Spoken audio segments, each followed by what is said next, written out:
Sometimes scarier than specters and rumors is the false hope that hovers over us. When the reality doesn't match expectations, but there's still a belief that things can turn around. False hope has led ships into the Bermuda Triangle and Cleveland Browns fans into Super Bowl dreams. The problem, of course, is when the false hope leads to a nightmare. You're about to enter this realm. Welcome to the Denverse.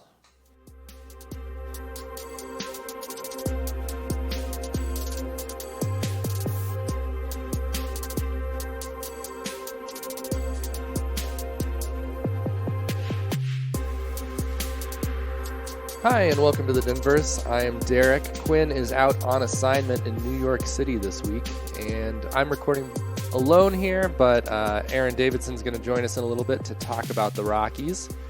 But first, let's head back to Green Bay just to talk about the 0-3 Denver Broncos. On Sunday, the Broncos traveled to Green Bay and lost to the Packers 27-16. The game was actually tied 10-10 before the Broncos completely fell apart early in the third quarter. They were down 24-10 and never really could catch up.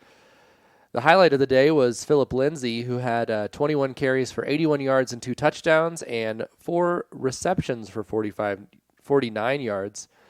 Otherwise, pretty unspectacular day from the offense, even though they got those 2 touchdowns from Lindsay. And the defense really was unimpressive again. They had no sacks, no forced turnovers, which means they're the first team in NFL history to start 0-3 in the categories of getting sacks and turnovers too. No team has ever not had at least one of those 2 categories over 3 games during the season. After the game, Broncos players and coaches were pretty optimistic about how things were going, considering that they're 0-3 and only like 2% of teams make the playoffs if they're 0-3. They were talking about the signs that things are getting better and seem to think that things can really turn around. I've seen some talk over the last couple of days about maybe the Broncos could win the next 3 games and go 3-3. I've seen the next 3 games are winnable games, and let's just run over that real quick because to me that's kind of a ridiculous notion. So the first game coming up this Sunday is kind of the must-win game for the Broncos. They're going to play the Jacksonville Jaguars, who are 1-2 but have shown signs of life despite losing their quarterback, Nick Foles, Super Bowl champion, in the first game of the season. Gardner Minshew is their quarterback, and people really love him. He kind of looks like Baker Mayfield with a mustache. And he went to East Carolina before transferring to Washington State and then was pretty good at Washington State. I think, this is the must-win of the 3 for the Broncos just because the other 2 look harder than this game, although the Tennessee Titans, who had a great first game with Marcus Mariota, are also 1-2. They're the game in 3 weeks. And that game will also be at home. So those are their 2 home games. And then they have at the Chargers, which is usually a home game for the Broncos because the Chargers are still playing in that soccer stadium. And a lot of Broncos fans either live there or travel there because who doesn't want to go to a soccer stadium in Los Angeles as they're waiting for the Kroenke Empire LA Stadium to be built.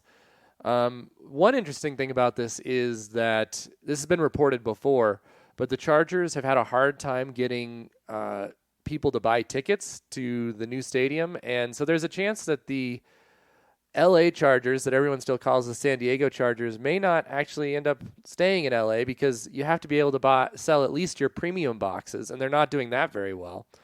So we'll see. I keep saying that they're going to move to San Antonio. I have no idea if that's possible. It was a place for the Raiders, so it'll be interesting to see if that happens. Other than that, after that, the Broncos are home for the Chiefs and then at the Colts. So those are your next 5 games. They're 0-3. To even have a shot at making the playoffs this year, or even really a 500 record, they probably need to be 4-4 after that stretch because it's not like it gets a lot easier from there.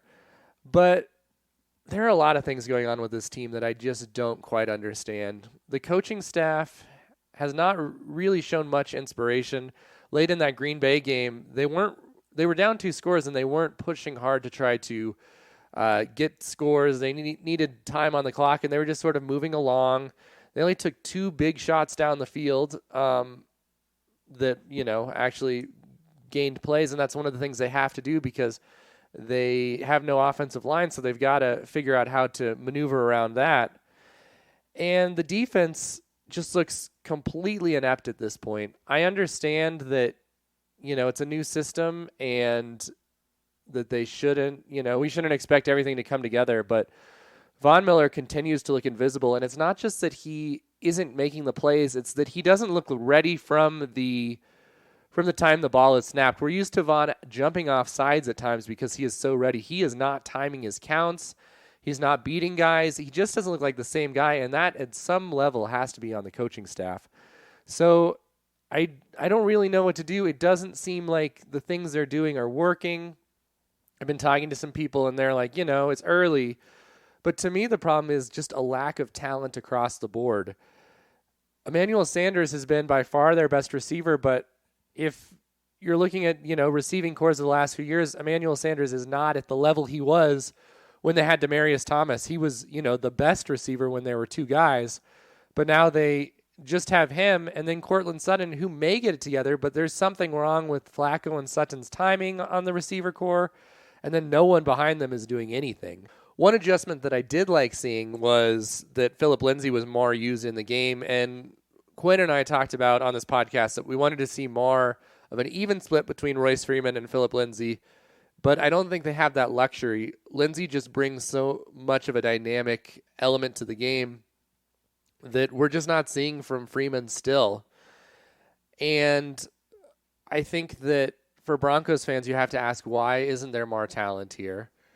The offensive line at best, and I know that they have had an injury and they paid all that money for James, who's injured, but their center and the new guy Risner are the only linemen that you feel like are NFL linemen. It's just the talent isn't there, and I don't know how you balance between holding John Elway responsible and just the whole ownership situation, but someone needs to tell Elway that things have to change in the way that they are developing and bringing in talent, because they don't have a lot of flexibility. They don't seem to be getting better in a lot of areas, and drafts keep slipping away. They drafted all of these skill positions, and Phillip Lindsay is far and away the best skill position, and they didn't draft him. He was an unsigned camp tryout last year. So, I don't know. To me, you can hold Elway responsible for this without firing him, but say, we're going to change some things in the front office, and I know that you have a trust. You don't actually have an owner, but Joe Ellis is still technically in charge of this team, even though he's not the owner. He's in charge of the trust. And if things don't get better, if this team can at least win 6 games, which seems like the ceiling at this point, I think they're going to have to make some major changes. The other thing that I don't get is Vic Fangio as the coach. I mean, it seems like there's a reason he wasn't a head coach before. He doesn't seem comfortable on the sideline. And he said he was used to being in the booth, but I don't understand what the disconnect is here. It doesn't seem like he's enjoying this. And, he's an older guy. My one thought is maybe Elway was like, I only want to be the general manager for a couple more years. Then I want to settle down a little bit, go into more of an executive role. I'll still oversee things.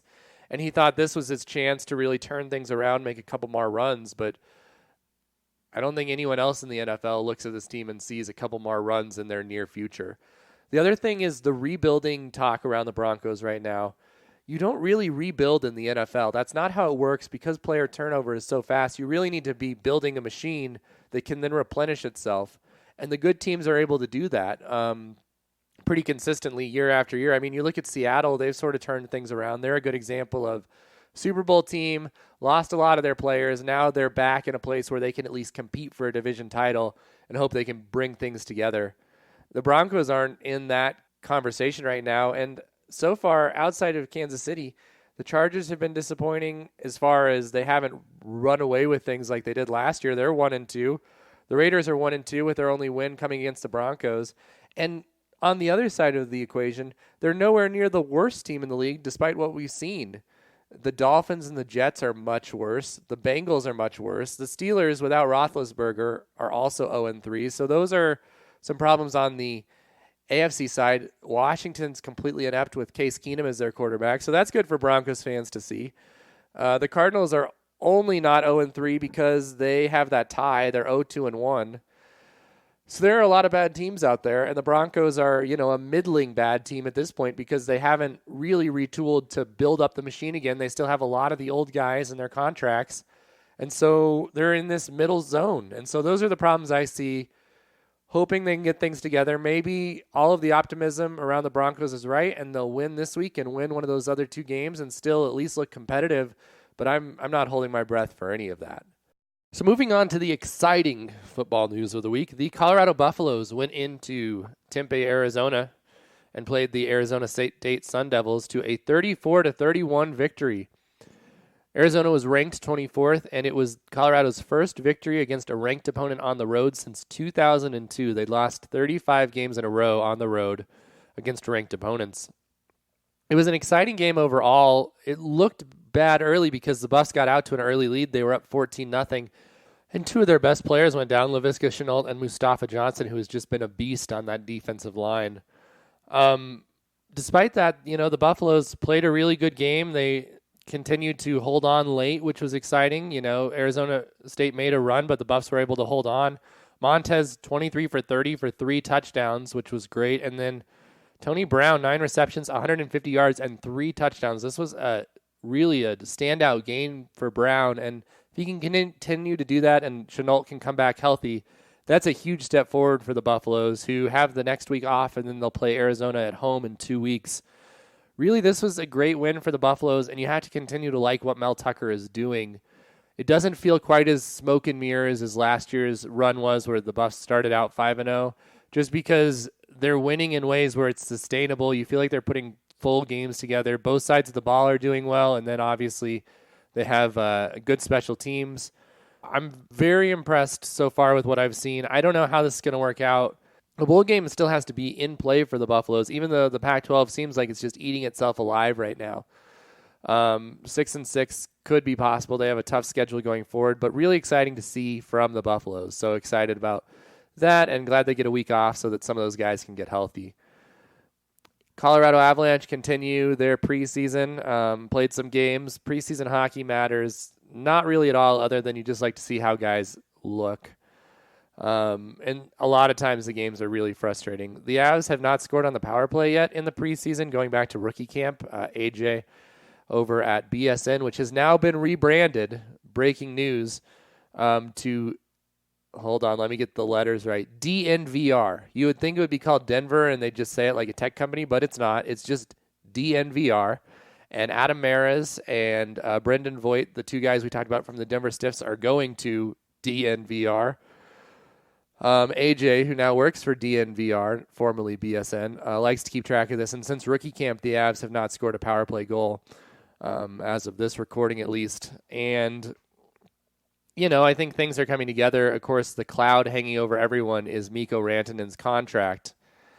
And I think that, they're looking at what are we going to do down the road, because we have all of these players who are going to, in the next few years, be up for new contracts. But at the same time, Mikko Rantanen is one of the few guys that you have to have on your roster, especially because the Stanley Cup window is open. And Mitch Marner signed with Toronto, and he signed for about $10 million. That's what they need to offer Mikko Rantanen. What's come out is that they're offering about $8.5 million. They have no chance if they're not at least going to get into like the 9.5 range. Mikko can hold out. He's playing with Patrick Laine over in Finland. And I think that this is the big storyline for the Avalanche early in the season, because Burakovsky has not looked great in the preseason, and he's sort of filling in on that top line right now. But they are so much better when they have the McKinnon-Rantanen combo going forward. And yes, there are going to be some problems with salary cap in the future. You have to hope that the salary cap is going to continue to go up. Additionally, when all of these free agents are going to happen, there could be another lockout. And we know that with the lockout comes salary cap relief. There's also going to be the Seattle expansion, so I understand why the Avs are being cautious, but this is not a time to be cautious. They know what the number is going to be. They're really fighting over about $1 million, and they should be able to develop the players to replace that $1 million player that they think they're going to have to sign at some point.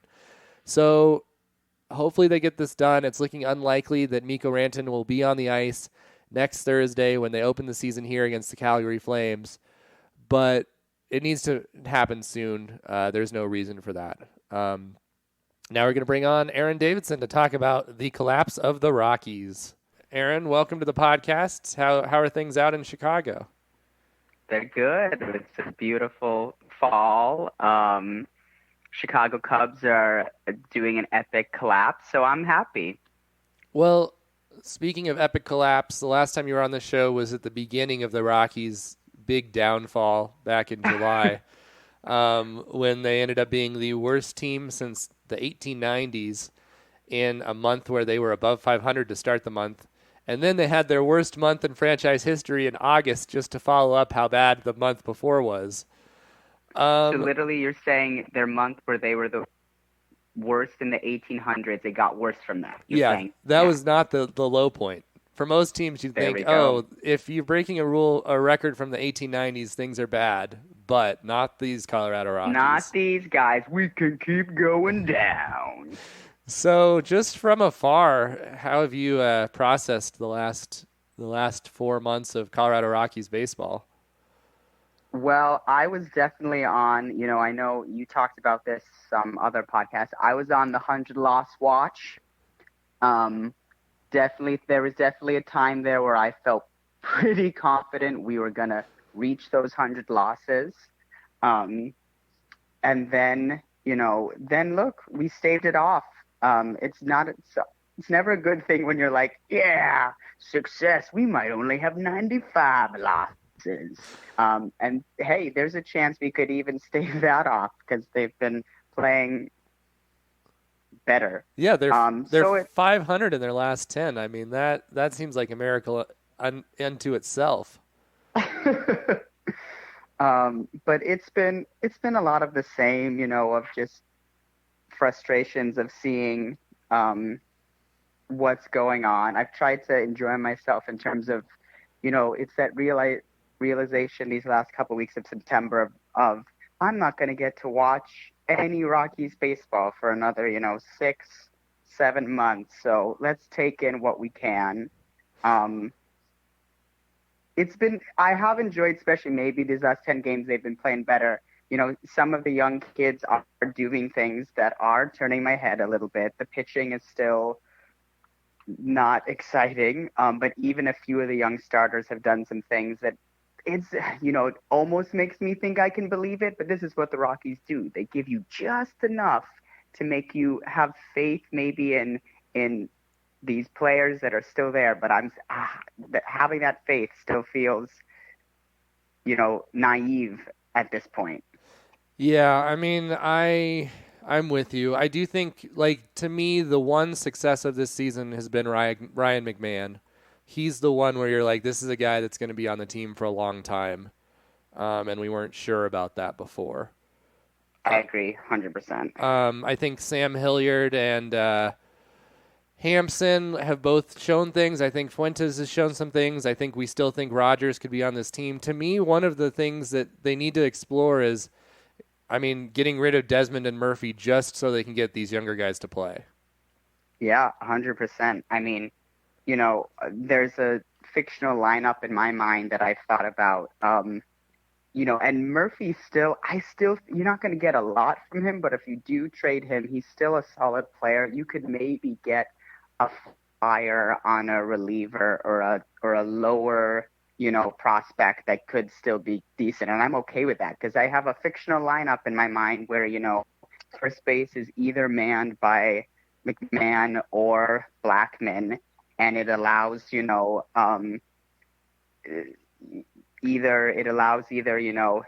Hilliard to come in for potential, you see if he's got that full-time thing, or it allows either Rogers or Hampson. Hampson has showed a lot the last couple weeks. So that fictional lineup looks pretty deep if one of those two people show up, and you can maybe he gets something from a trade.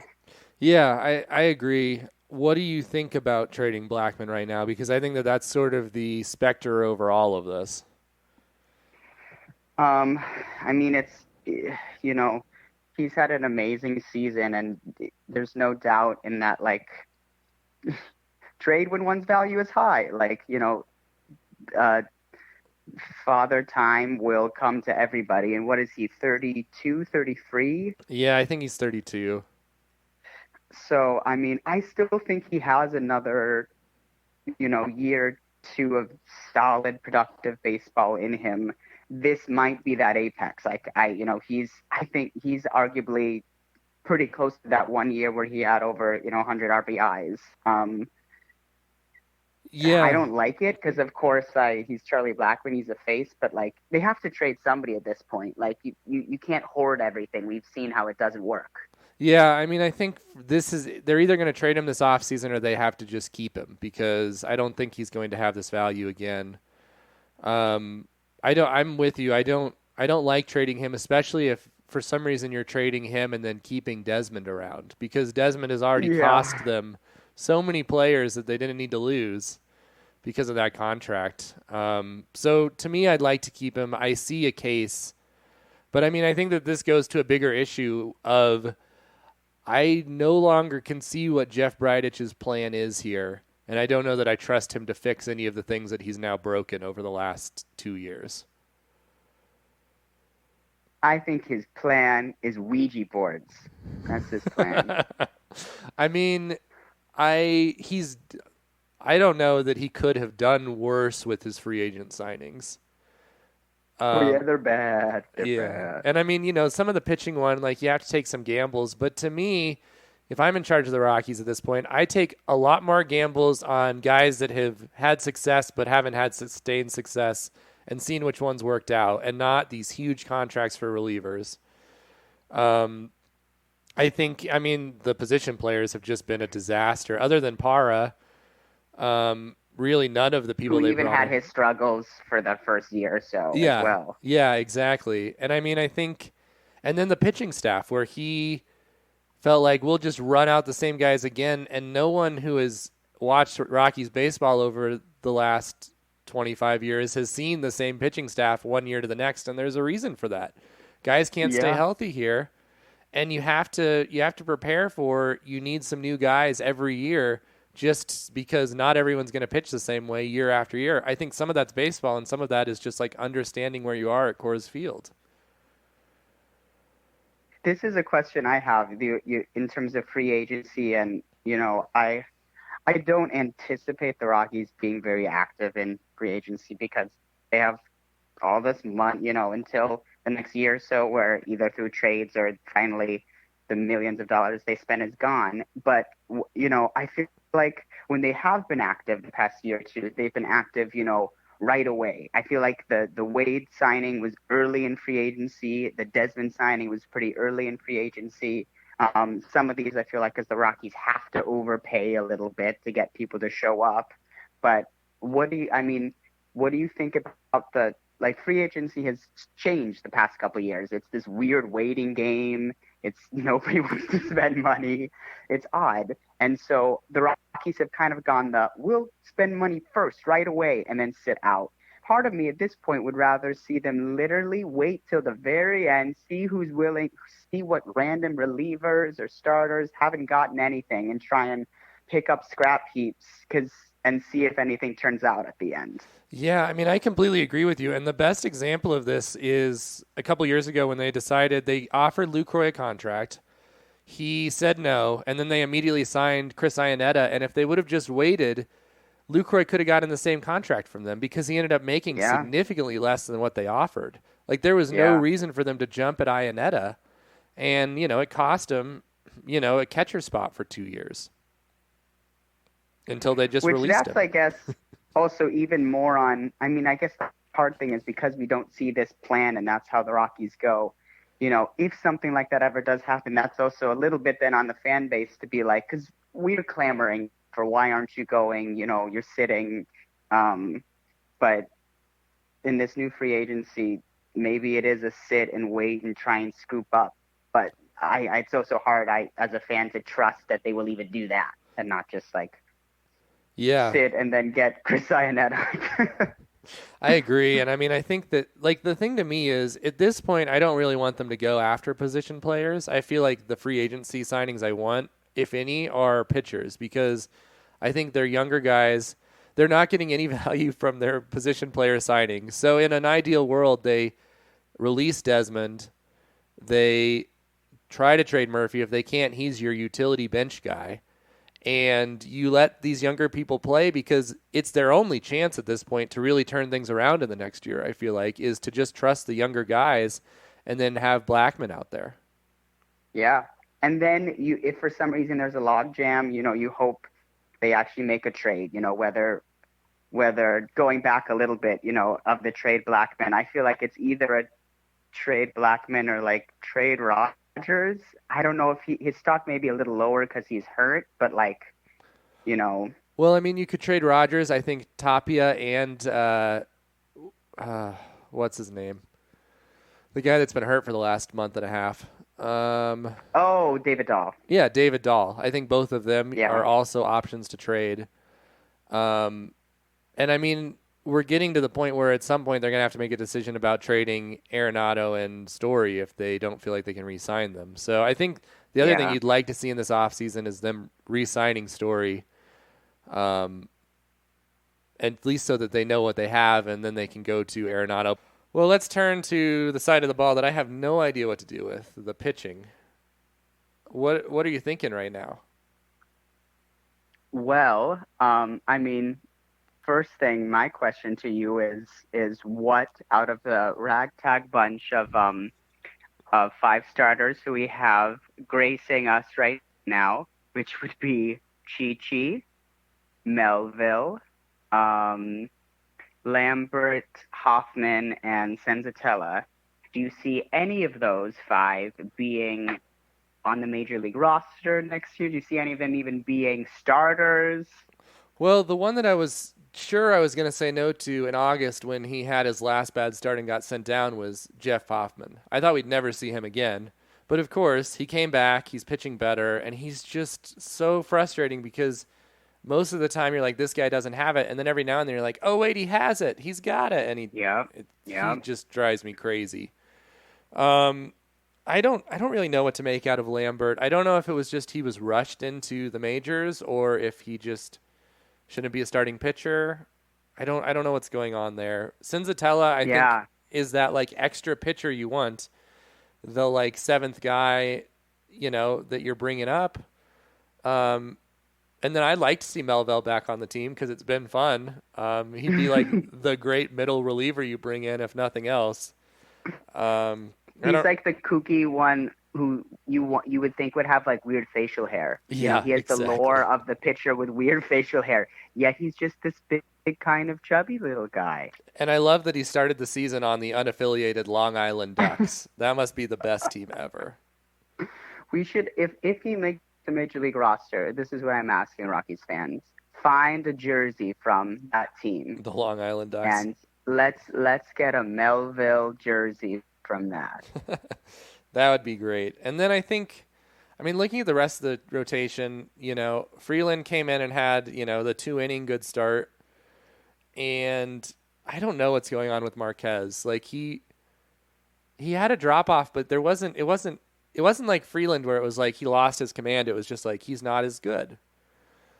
Yeah. I mean, honestly, it felt almost like a focus thing a little bit more. Yeah. Or just a baseball thing. So I think that was really frustrating in a lot of ways. And I mean, the bullpen with all of those contracts, and you're like, Diaz has been the one guy that's really emerged as a guy that you're excited about. And, he's a late start there. So that's been weird. Oberg, hopefully he'll come back. He's been pretty consistent. I don't think that Davis will be as bad as he was. But I guess there's always the chance that's going to happen. But they really, there are just so many question marks, and They just need so many things to happen. My favorite quote I saw this year was someone that said, "I really love Carlos Estevez when he's not giving up home runs," which is like really his main problem is he can just come in and lose a game so quickly. Yeah. Well, on speaking of home runs, brings the question of, in terms of pitching, will baseball do something about these baseballs? Yeah, I mean, I think that that's the real question because if they don't, I don't know.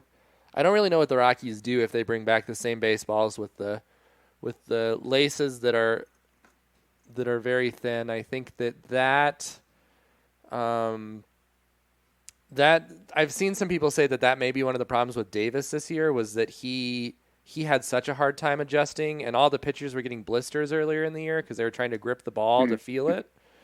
But I think that that is a real question. And did you see that article by Dave Krieger that was in the newsletter about the baseballs? Yes, it was essentially an article about creating high altitude baseballs, which I thought was brilliant. And I, not even just from I'm a Rockies fan standpoint, but I didn't even realize the article talked about that other sports do that. There are high altitude tennis balls. And you played tennis in high school. And I had no idea. I know. I think I probably, if any times, now I could have known if balls were bouncing over my head, I would have called, made the umpire look at those balls and said, those are low altitude balls. And then they'd say, no, you're just short. It'd be great. Yeah. So, I mean, I think there is an element of like figuring out Coors Field all over again if they're not going to change the baseballs, which I think they will just because, I mean, things have swung so far to the home run strikeout thing. It's making people lose attention. The three batter per reliever rule is going to come into effect next year, which I'm excited for because I'm tired of all the pitching changes. So that's something else to think about just in how they're building their roster. Nice. So that's even less exciting in my mind if we see, well, Brian Shaw's going to have to pitch to three people, everybody. Yeah, you're only going to want to see like that one guy. You'll be like, if he's coming in with 2 outs, you have a chance. If he's not, this is going to be a long one. Oh, because you can end an inning. Yeah, and then you can end an inning. You can't just come in for the first out and then leave. Oh man. You just gave me new anxiety. Oh man, that is like in some ways that is going to be a lot of fun. Just like the 3 batter minimum, and just like looking and being like, wait, those are the next 3 batters. We're bringing in this guy. So. That's when I wonder if there's gonna be weird things like, oh, Shaw gave up a home run, just intentionally walk the next 2. I'm just excited. That'll be a new chant we can yell out. Yeah, the guy that gives up 3 home runs in a row and then gets taken out, and it's like we would have taken him out after 2, but we can't now. Like the Rockies had one of those games a couple weeks ago where the guy gave up 2 home runs and didn't get an out. Oh boy. Well, I mean, where if anywhere is your optimism coming for next year right now? I think my optimism, it lies in some of these young players, be it Hilliard, be it McMahon, maybe a Rogers, a lot of those position players. I think it lies in, the fact that it could happen, but it's very unlikely that whatever our 5 opening day starters will be for next year, that all 5 of them will end up being on the DL at the same time. That is true. So it's kind of like when you've hit rock bottom and you still aren't a 100 loss team, you still might not be a 95 loss team. At least we're not the Baltimore Orioles. Yes, that is true. That's about it. I think, they haven't been like And I mean, the thing that I don't get about the Orioles is like you can't really lose to get better. Like, yes, you get higher draft picks, but I mean, the Rockies Yeah, have that had, doesn't work in baseball. yeah, I mean, especially for the Rockies. What's his name? The really bad number one pick that they had, Greg Reynolds, the Greg Reynolds experiment. God. Well, I mean, I think that you're right. Like they at least should be able to hold things together better than they did this year. I don't And know you that still they'll have win more games. Story, Arenado, and potentially Black. Like, you still have 3 legitimate all-stars, that you get to see. Yeah. Play a beautiful game. Well, I'm ready for the winter. I'm ready Yeah, for me too. the Rockies to not play for a while, but But I guess enjoy the last week. yeah, they're having in ominous trade terms. Friday night, which is fireworks night, is also Charlie Blackmon Appreciation Night with a T-shirt. So I don't know if that Oh. that's probably not a good sign for keeping him. Well, thanks so much for calling in. Enjoy those Avs and Nuggets games that we're going to be blacked out from with your TV packages over there. I know. Take that. I'm definitely going to come up with like a guide to how to get around the altitude blackout at some point. As Quinn says, just find the random, like Ukrainian stream. I wish we could get Ukrainian announcers. That'd be great. All right. Have a good one. You too.